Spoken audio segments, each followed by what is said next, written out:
नमस्कार साथियों, गौरव ज्ञान धारा में आपका स्वागत है। आज बहुत ही इंपॉर्टेंट टॉपिक पढ़ने जा रहे हैं, राजस्थान के प्रजामंडल। राजस्थान का प्रजामंडल टॉपिक ऐसा है साथियों, चाहे एग्जाम कोई भी दे रहे हो, राजस्थान का आप कोई भी एग्जाम दे रहे हो, चाहे ग्राम विकास अधिकारी है, कोई भी कोई भी मान लो, इसमें प्रजामंडल टॉपिक जरूर होता है और प्रजामंडल से प्रश्न जरूर दिखते हैं।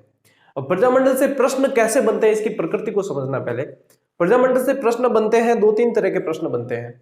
सबसे पहले और सबसे ज्यादा प्रश्न बनते हैं वो ये होते हैं कि फलाना प्रजामंडल है, उसकी स्थापना किसने की, फलाना प्रजामंडल है, उसकी स्थापना कब हुई। ठीक है, सीधे सीधे प्रश्न बनते हैं वो ये होते हैं। और ये भी लड़के गलत करके आते हैं क्योंकि उन्हें वो वहां पे जाके कंफ्यूजन हो जाता है और एकदम जब चार ऑप्शन सामने आते हैं ना, तब जो है पूरी दिमाग की बत्तियां गुल हो जाती है। दूसरी तरह के जो प्रश्न बनते हैं वो थोड़े सी उसके अलग लेवल के होते हैं कि जैसे फलाने प्रजामंडल की स्थापना कहाँ हुई, बाहर जैसे बाहर भी होती है उनकी, तो वो कहाँ हुई, इस तरह के। तीसरी तरह के बनते हैं उनके अंदर की घटनाओं पर आधारित कि उनके अंदर कौन से समझौते हुए, क्या क्या हुआ, इस तरीके के। सबसे पहला जो बताया मैंने वो सबसे ज्यादा बनने के चांसेस रहते हैं, 60% चांस रहता है। वो सीधा सीधा जो है अध्यक्ष पूछा जाता है और उसकी स्थापना कब की गई ये पूछा जाता है। बहुत इंपॉर्टेंट टॉपिक है। तो अपना जो ट्रेडमार्क, अपनी पद्धति है, उसी पर मैं आपको याद भी करवाऊंगा और कंसेप्ट भी क्लियर करवाऊंगा। अपना उद्देश्य हमेशा से रहा है कि विद्यार्थियों के हर चीज का कंसेप्ट क्लियर हो और उसके बाद में उनको ट्रिक भी दे दी जाए ताकि जिन विद्यार्थियों को पसंद आए वो ट्रिक से याद कर ले। आज कुछ विद्यार्थी ऐसे होते हैं, सर हमें ट्रिक याद नहीं होती, या ट्रिक याद करनी जरूरी है क्या? जरूरी कोई नहीं है, जरूरी ये क्लास देखनी भी नहीं है, जरूरी पढ़ना भी नहीं है, कुछ भी जरूरी नहीं होता। अपनी जरूरतों के हिसाब से हम उसे चुनते हैं कि हमारे लिए क्या सही है, क्या गलत है, क्या जरूरी है, क्या नहीं है। ठीक है ना, जरूरी कुछ भी नहीं। जिसको डायरेक्ट याद हो जाता है उसके लिए जरूरी नहीं। जिसको लगता है कि ट्रिक सही से समझ में नहीं, याद नहीं रह पाएगी, इससे अच्छा मैं सीधा याद कर सकता हूं, तो यहाँ मैं सीधा भी बताता हूं भाई। ट्रिक का मतलब ये नहीं सिर्फ आप ट्रिक ही याद करो, सीधे भी उसके उत्तर निकलते हैं, सीधे याद कर लो, बेस्ट है। नहीं होता है और कंफ्यूजन रहता है तो दोनों ऑप्शन है अपने पास में, दोनों खुले हैं ताकि विद्यार्थी को समस्या नहीं हो। कुल मिला के उसके समस्या का समाधान और जो अपना काम है वो ये है, सिर्फ पढ़ाना नहीं, सिर्फ समझाना नहीं, उनको याद करवाना। वो चीज जो है अपन करवा के रहेंगे। ठीक है ना। तो आज देखो प्रजामंडल को शुरू करते हैं। सबसे पहले आपको ये समझना प्रजामंडलों के गठन की आवश्यकता क्यों पड़ी। तो जब भारतीय स्तर पर यानी कि केंद्रीय स्तर पर, ये मान लो अखिल भारतीय स्तर पर, जब गांधी जी के नेतृत्व में स्वतंत्रता आंदोलन अपने परवान पर था, सारी जो है घटनाएं चल रही थी, तो उसका प्रभाव कहीं ना कहीं राजस्थान पे भी पड़ रहा था। ठीक है ना। तो राजस्थान में भी जो है घटनाएं होती थी कभी कभी, जो अपन इतिहास में पढ़ी है अपन ने। किसान आंदोलन हो चाहे जनजातीय आंदोलन हो, सभी उससे प्रभावित रहे हैं। तो ये वहां से जो है एक सपोर्ट बाद में मिला इनको, और इनका उद्देश्य ये था कि यहाँ पे भी जो रियासतें हैं वो भविष्य में बनने वाले जो भारतीय अखिल भारतीय संघ हो उसका हिस्सा बने और यहाँ की जनता को भी इनके अधिकार मिले। तो प्रजा के लिए जो अधिकार प्रजा के हैं वो प्रजा को मिलने चाहिए। इनके अधिकारों की मांग के लिए ये प्रजामंडलों का गठन किया गया, सभी रियासतों में लगभग हुआ था। तो इसी उद्देश्य के लिए ये बनाए गए। अब इनको पढ़ते हैं अपन के आपको क्या क्या चीजें ध्यान में रखनी है। देखो सबसे पहले अपना टॉपिक है प्रजामंडल आंदोलन। ठीक है ना।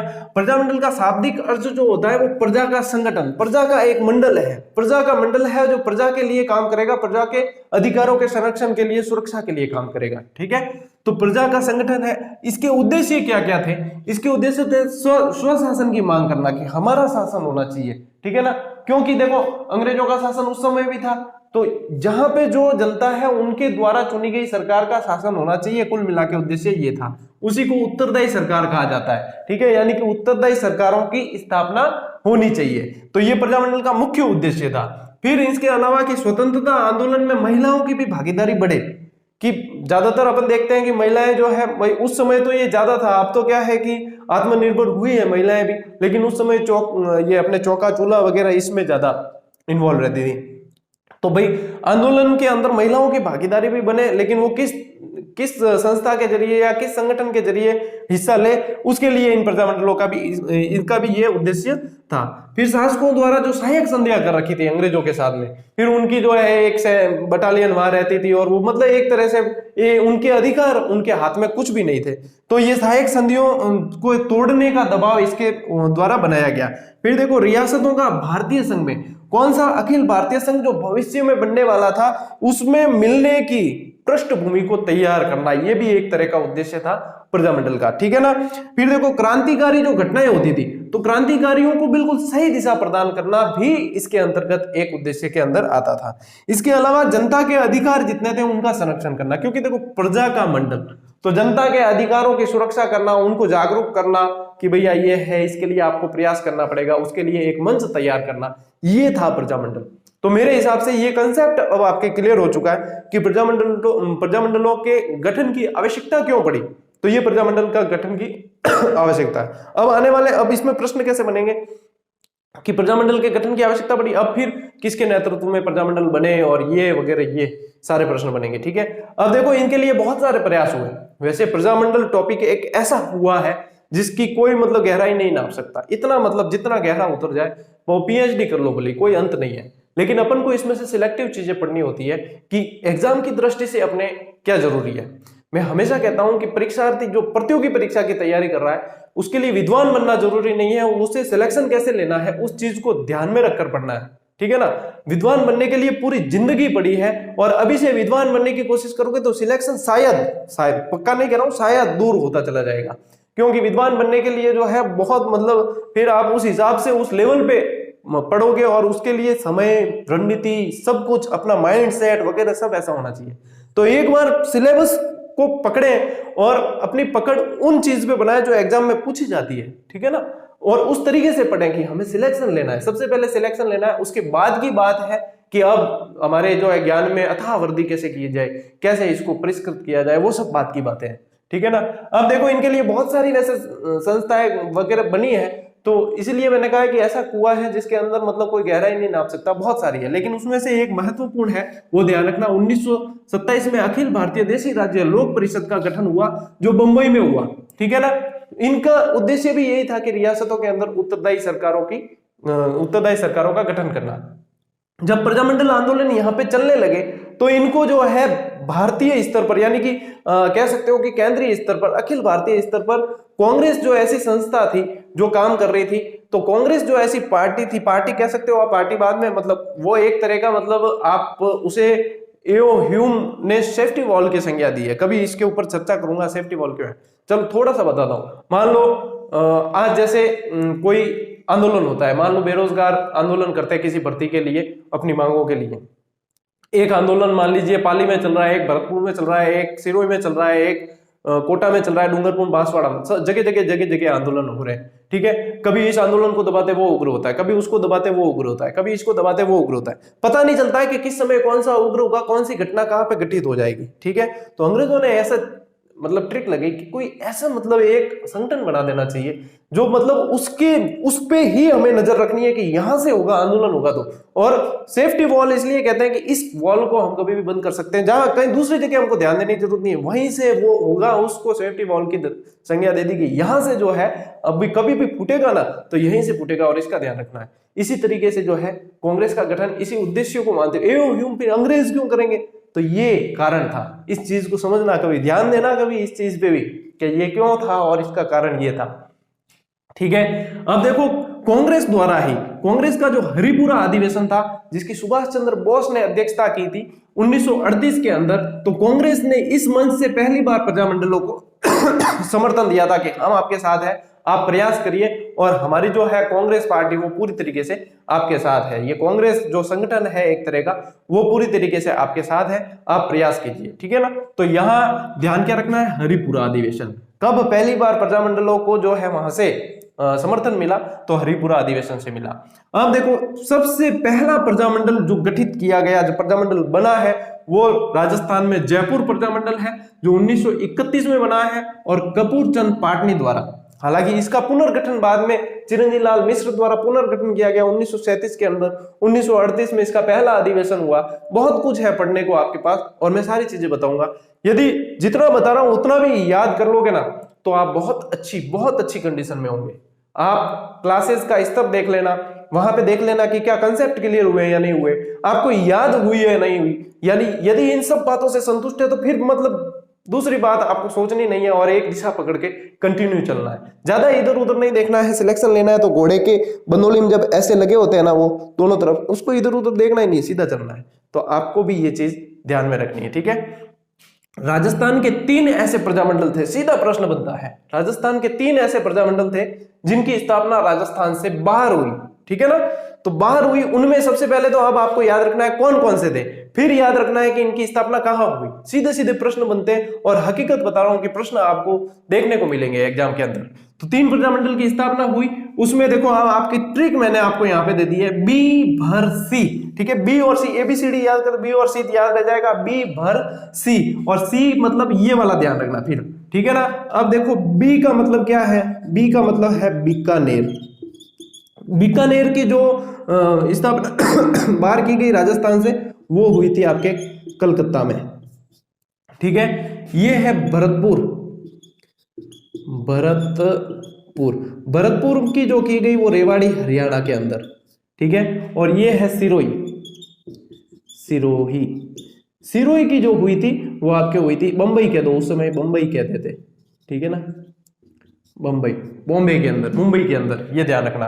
तो बीकानेर, भरतपुर, सिरोही, बीकानेर की हुई कलकत्ता में, बीका ऐसे याद रखना, भरे भरतपुर और रेवाड़ी, और इसको ऐसे याद रखना सिरोही बंबई में। मतलब ये सवाल आ जाए ना तो मैं आपसे उम्मीद करता हूं कि आपके गलत नहीं होना चाहिए, और उसके बाद में चाहे ऑप्शन एग्जामिनर कितना ही घुमा के दे दो, आपके मतलब ये यहाँ पे हो जाएगा फिक्स, ठीक है ना, ये पक्का जोड़ है बिल्कुल। और ये मतलब आखिर में जीके कितना है, इतना सारा याद रखने के लिए कुछ ना कुछ तो तरीका होगा ना, इतना आगे का याद करोगे पीछे भूल जाओगे, पीछे का याद करोगे आगे भूल जाओगे।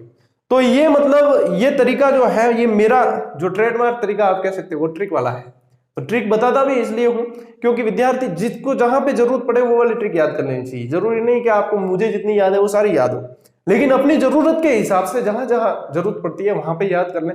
तो मतलब आपके कंफ्यूजन के आधार पर जो कंफ्यूजन वाले जो सवाल गलत होते हैं ना एग्जाम के अंदर, वो हकीकत में नहीं होंगे। और इसका परिणाम रीट के विद्यार्थी जो पढ़े थे उन्होंने बहुत बढ़िया तरीके से दिया है, और वे बहुत अच्छी तरीके से जानते हैं। और अभी वर्तमान, अभी थोड़े दिन पहले मैं खेजड़ली गया था जोधपुर, वहां पे एक विद्यार्थी जो पढ़ते थे मेरे स्टाफ के, वहां पे गांव के ही है, तो वहां पे वो मिले और उन्होंने जब मुझे 2-3 ट्रिक बोलकर बताई, मुझे बड़ा अच्छा लगा।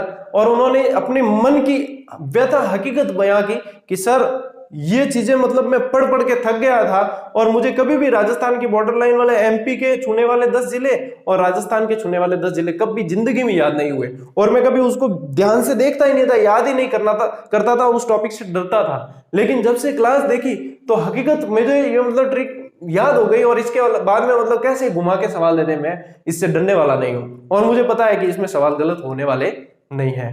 तो मतलब बहुत अच्छा लगा कि कम से कम मतलब विद्यार्थी जब फायदा सीधा पहुंचता है ना तो वो मतलब मजा आ जाता है। और खासकर कि हर विद्यार्थी तक पहुंचे, ये चीज ध्यान में रखकर निःशुल्क क्लासेस शुरू की है, और आगे भी रहेगी, आपको चिंता करने की आवश्यकता नहीं है।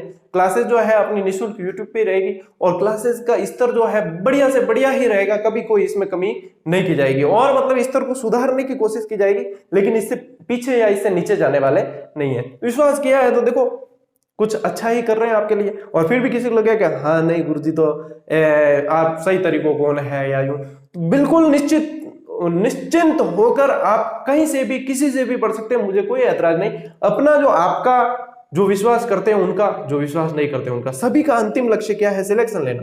चाहे कोई किताब ले लो, चाहे कोई कोचिंग उठा लो, चाहे कोई भी मतलब किसी से भी पढ़ लो, लेकिन पढ़ना आपको पड़ेगा। देखो खुद के मरे बिना स्वर्ग कभी हासिल नहीं होता है ना, उसके लिए खुद को मरना जरूरी है। तो मेहनत तो करनी है, दम लगा के करनी है, बस स्मार्ट तरीके से करनी है, गधा मजूरी नहीं करनी। गधा मजूरी करने से सिलेक्शन नहीं मिलता, ठीक है ना, इस बात को ध्यान रखना। अब इसका स्क्रीनशॉट लेके इसे नोट करो, अगली स्लाइड बहुत ही इंपॉर्टेंट होने वाली है, और आज का पूरा वीडियो बहुत ही इंपॉर्टेंट है और मजा आएगा आपको पढ़ने में।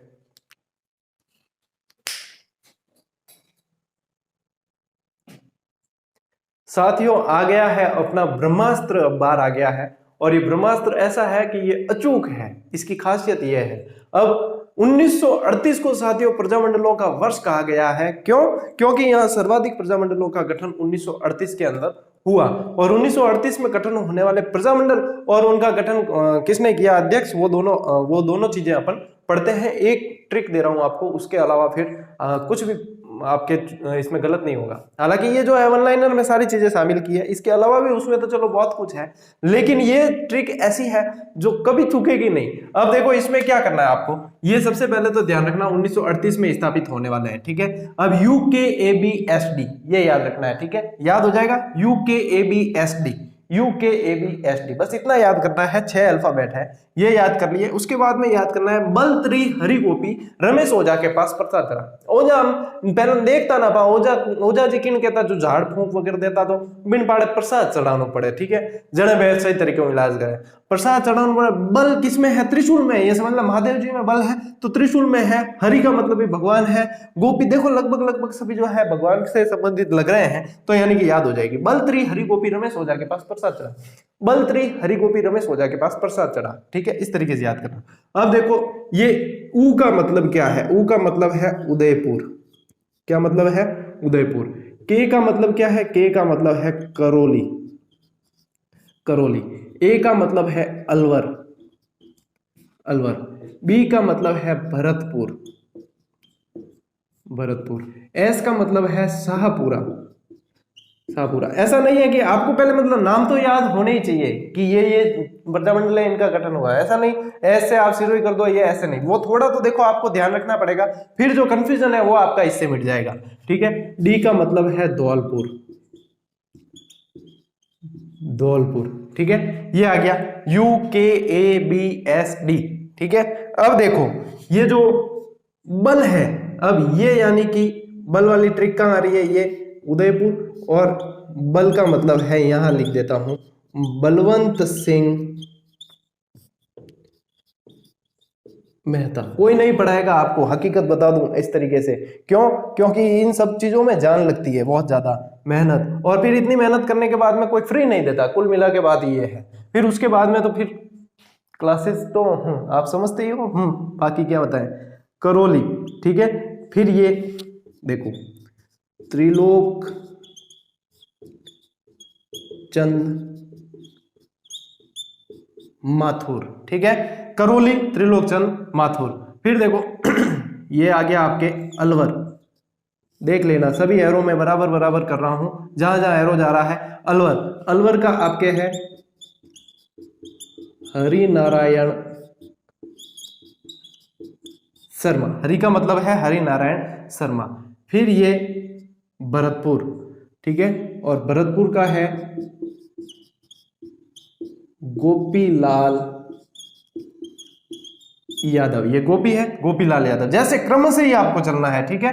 फिर ये है शाहपुरा, ठीक है, और शाहपुरा का आपको लेना है, ये पूरा का पूरा आएगा इसके अंदर, ये रमेश ओझा, ठीक है, इसका आपको लेना है रमेश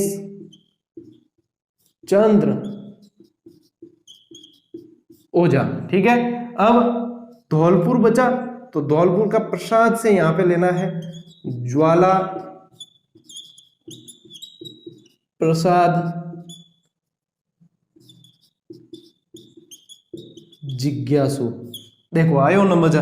अब देखो, अब कहीं कोई समस्या नहीं, UKABSD, उदयपुर, करौली, अलवर, भरतपुर, शाहपुरा, धौलपुर, और बलत्री हरि गोपी रमेश ओझा के पास प्रसाद चढ़ा, ठीक है। बलवंत सिंह मेहता, त्रिलोकचंद माथुर, हरि नारायण शर्मा, गोपीलाल यादव, रमेश चंद्र ओझा और ज्वाला प्रसाद जिज्ञासु। और ये हमेशा के लिए स्थायी हो गए। मान लो 10 मिनट इसको याद करने में दे देते हो और 2-3 बार इसकी पुनरावृत्ति कर देते हो हर 2-3 दिन में, और एक बार ये आपके फिक्स हो गई, उसके बाद में समस्या कहाँ आएगी बताओ। इसका तो मतलब हमेशा के लिए टंटाई खत्म, बार बार देखने की आपको जरूरत ही नहीं पड़ेगी। फिर इससे रिलेटेड जो दूसरी चीज है वही तो याद करनी पड़ेगी। यहाँ पे तो इसकी तो समस्या हमेशा के लिए खत्म हो जाएगी। और बस इससे बढ़िया चीज क्या हो सकती है बताओ मेरे लिए, मुझे बता दो, यदि इससे बढ़िया कोई याद करने का तरीका आपके पास है तो। मतलब ये एक तरह की सुविधा है। अब जो विद्यार्थी ये कहे, यदि, हालांकि कहते नहीं है, फिर भी मतलब किसी के मन में विचार आए कि सर ये ट्रिक याद नहीं होती या कैसे, कोई दिक्कत नहीं है, सीधा याद कर दो। उदयपुर का किसने किया, बलवंत सिंह ने। परंपरागत तरीका तो यही है, उदयपुर का बलवंत सिंह मेहता, सीधा लिख लेना ऐसे। करौली का त्रिलोकचंद माथुर, अलवर का हरिनारायण शर्मा, सीधा सीधा याद करो याद। या फिर ये तरीका है, दोनों तरीके हैं। निर्णय आपको लेना है, याद आपको करना है। मुझे तो याद करना नहीं, मुझे सिलेक्शन लेना नहीं, ठीक है। आपको सिलेक्शन लेना है, आपको याद करना है, अब करना नहीं करना वो आपके ऊपर स्वतंत्र निर्णय है, ठीक है। अभी मैं आपको स्क्रीनशॉट लेने का समय दे रहा हूं, वो ले लीजिए और बढ़िया तरीके से इसको लिख लीजिए।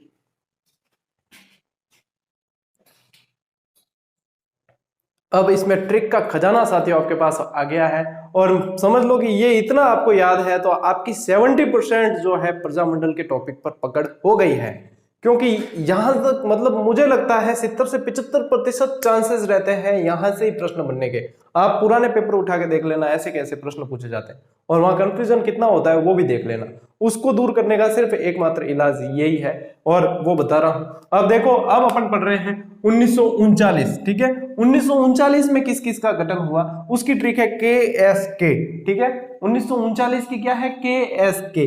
के का पहले के का मतलब है कोटा, पहले के का मतलब है कोटा, एस का मतलब है सिरोई, यहां पे सिरोई को लेना है अब अपन को, ठीक है। और इस के का मतलब है किशनगढ़, इस के का क्या मतलब है, किशनगढ़, KSK, ठीक है। अब KSK तो है, इसके साथ में ये ध्यान रखनी है न्यू जियो क्रांति। जियो की देखो क्रांति आई, जब जियो आई तो एक तरह से टेलीकॉम सर्विस में क्रांति आ गई, एक तरह से न्यू जियो क्रांति। अब जियो में अपने स्पेलिंग ये लिखी है, तो इस स्पेलिंग का मतलब क्या होता है, इस को बोलते हैं गो, ठीक है। तो न्यू से सबसे पहले ले लेना, न्यून राम भी कहते हैं, न्यून राम शर्मा भी मिलता है और नैनू राम शर्मा भी मिलता है।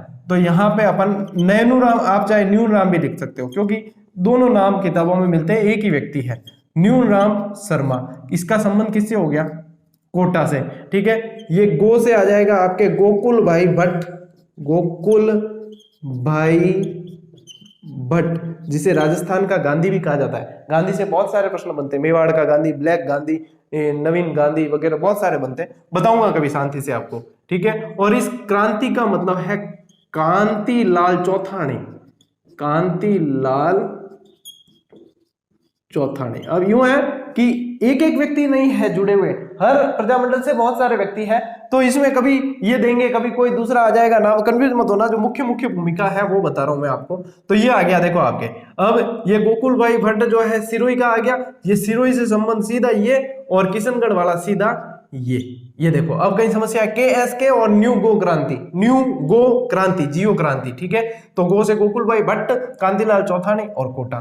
तो 1939 वाले की समस्या समाप्त। अब ये ट्रिक और है एक, ये दूसरी ट्रिक है। ये क्या ट्रिक है कि बीमा बूंदी का, किसका बीमा कराना, बीमा बूंदी का कराना है, ठीक है। अब बीमा बूंदी का से क्या मतलब है, बीमा बूंदी का से मतलब है, बी का मतलब है बीकानेर, ठीक है। और म का मतलब है, माँ का मतलब है मगाराम वैद्य, मगाराम वैद्य, जिसने इसकी स्थापना की, मगाराम वैद्य।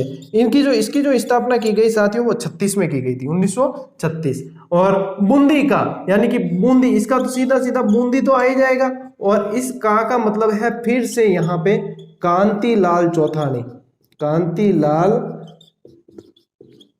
चौथाणी। और ये की गई थी साथियों, ये भी 1931 के अंदर, ये 1936, ये 31, ये 39। और फिर आ जाएंगे आपके अन्य प्रजामंडल, देख लो एक बार ध्यान से, स्क्रीनशॉट का समय दूंगा, तकड़ मत करना, उतावड़ कौन करनी, ठीक है, तकड़ कौन करनी। तो ये चीज है, इस तरीके से समझाया है, वापस अभी समझा दूंगा एक बार किस तरीके से नोट करना है, ठीक है। अब लेते हैं अपन अन्य प्रजामंडल। अन्य प्रजामंडल में ऐसे है कि मान लो किसी के मोबाइल नंबर याद कर रहे हो, वैसे ही याद कर लेना, 42 43 44 45 45 46, ठीक है।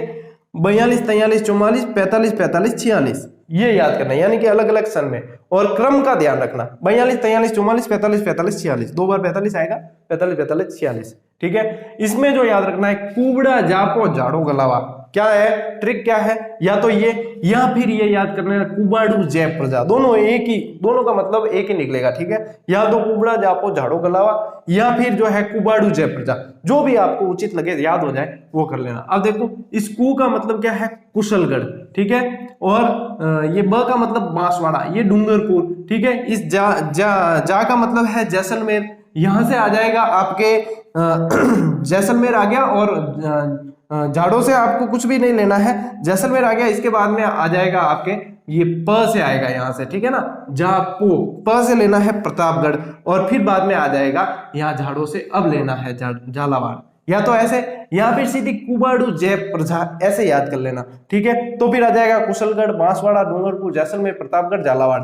मेरे हिसाब से ये आपको ज्यादा बेटर रहेगी ट्रिक, क्योंकि ये बहुत अच्छी तरीके से आपको याद भी हो जाएगी, ठीक है। और इसमें बिल्कुल सीधे सीधे निकलेंगे, तो कुशलगढ़, बांसवाड़ा, डूंगरपुर, जैसलमेर, प्रतापगढ़ और झालावाड़, ये याद करनी है।